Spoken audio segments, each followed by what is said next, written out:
আজকে আমি বানাবো চিংড়ি মাছের মালাইকারি।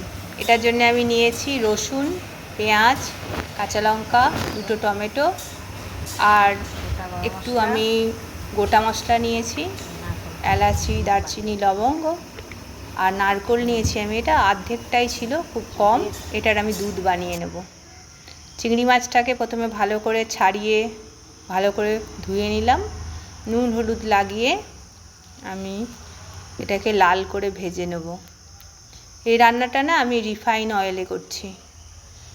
ভাজার পরে আমি ওই তেলেতেই প্রথমে গোটা মশলাটা দিয়ে নিলাম, তারপর পেঁয়াজটাকে আমি লাল করে ভেজে নেব।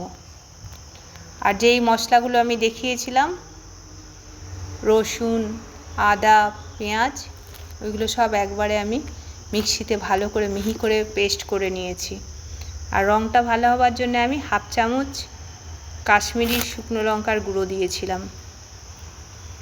মশলাটা কষাবার পর আমি এখানে হাফ চামচ জিরে গুঁড়ো দিয়ে দেবো। ব্যাস, আমি ধনে ইউজ করিনি, খালি জিরে ইউজ করেছি। আর নুন হলুদ দিয়ে দেবো। ভালো করে মশলাটা এবার আমি কম আগুনে কষাবো। এই মশলাটা ভালো করে কষাবো যেন রান্নার টেস্টটা আরও ভালো হয়। আমি দরকার পড়লে এটাতে একটু কাঁচা লঙ্কা অ্যাড করব।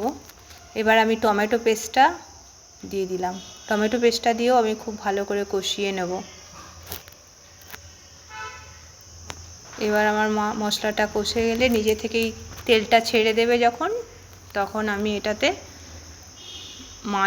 চিংড়ি মাছটা দিয়ে দেবো। একটুখানি চিনি দিলাম, অল্প সামান্য হাফ চা চামচ চিনি। এবার আমি চিংড়ি মাছটা দিয়ে আর একটু কষিয়ে নেব।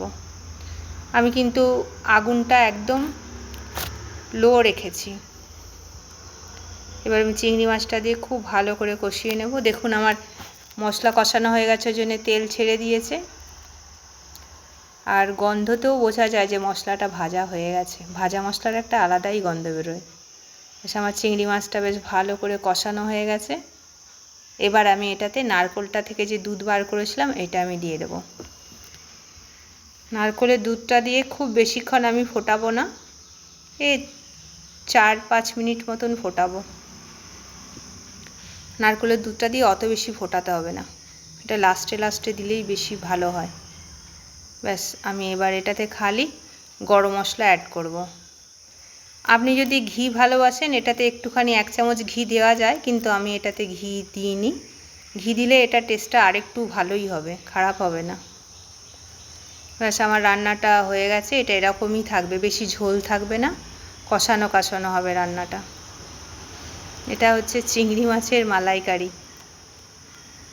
ব্যাস, আমার রান্না একদম রেডি। দুপুরের সাদা ভাতের সাথে কিংবা রাইসের সাথে এটা দুটোতেই খুব ভালো লাগবে। একবার ট্রাই করে দেখুন।